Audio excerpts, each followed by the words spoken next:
ये students SPP government college Dungarpur के online classes में आपका स्वागत है। मैं विमित, असिस्टेंट प्रोफेसर हिस्ट्री।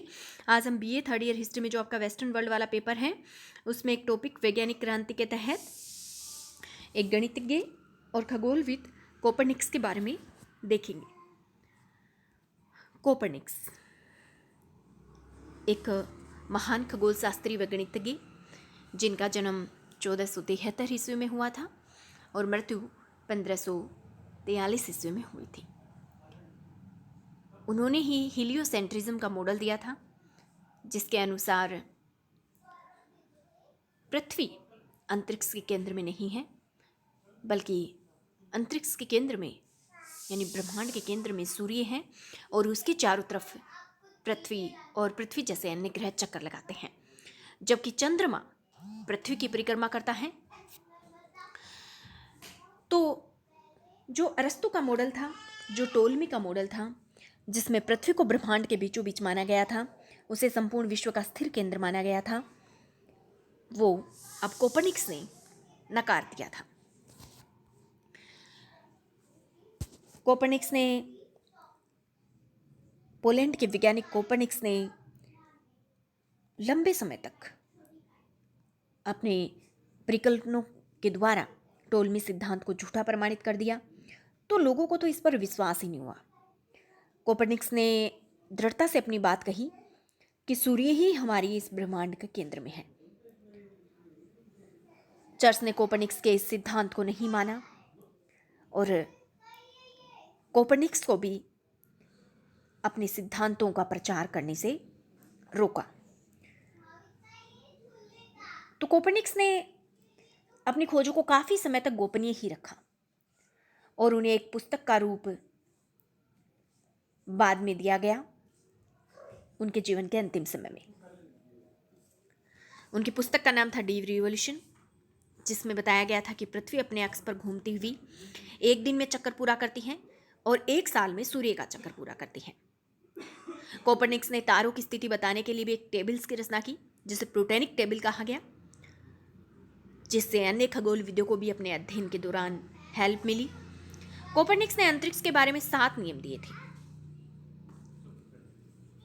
उसने कहा था कि पृथ्वी का केंद्र ब्रह्मांड का केंद्र नहीं है,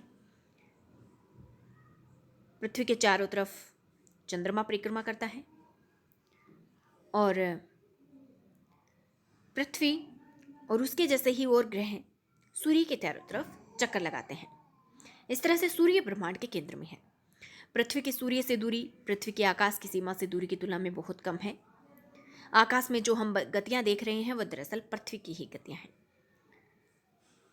जो भी हम सूर्य की गति को देखते हैं वह भी पृथ्वी की गति की वजह से ही हमें दिखाई दे रहा है। जो भी ग्रहों की गति हमें दिखाई देती है उसके पीछे भी पृथ्वी की गति ही जिम्मेदार है। तो इस तरह से कोपरनिकस ने अपने ये मत दिए थे।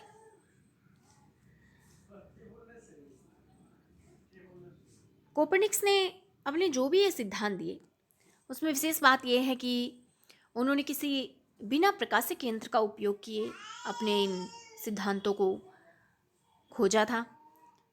वह घंटों तक नंगी आंखों से अंतरिक्ष को देखते रहते थे और गणितीय गणनाओं द्वारा उन्होंने बिल्कुल सही निष्कर्ष प्राप्त किया था।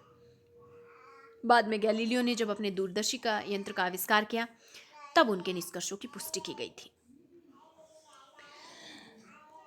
कोपरनिकस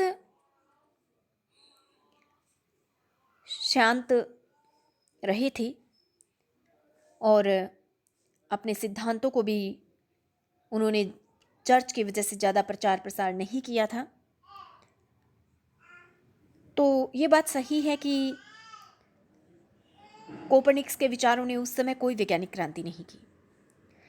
हालांकि उनके विचारों ने टोल्मी और अरस्तु के सदियों पुराने सिद्धांतों को झूठा सिद्ध कर दिया था। इससे वैज्ञानिक विकास को भी गति मिली थी, अन्य वैज्ञानिकों को भी प्रेरणा मिली थी। जब कोपरनिकस ने अपने सिद्धांतों को उस समय बताया तो लोगों ने उनका यह कहकर मजाक उड़ाया कि यदि पृथ्वी अपनी धुरी पर घूम रही है तो फिर हम लुढ़कते क्यों नहीं हैं। चर्च ने भी उनके सिद्धांतों को बाइबल और चर्च की शिक्षा के विरुद्ध मानकर अस्वीकार कर दिया था। तो कोपरनिकस ने अपने सिद्धांतों का ज़्यादा प्रचार प्रसार नहीं किया था उस समय, लेकिन उनके सिद्धांतों ने वैज्ञानिक विकास को जरूर प्रेरणा दी थी।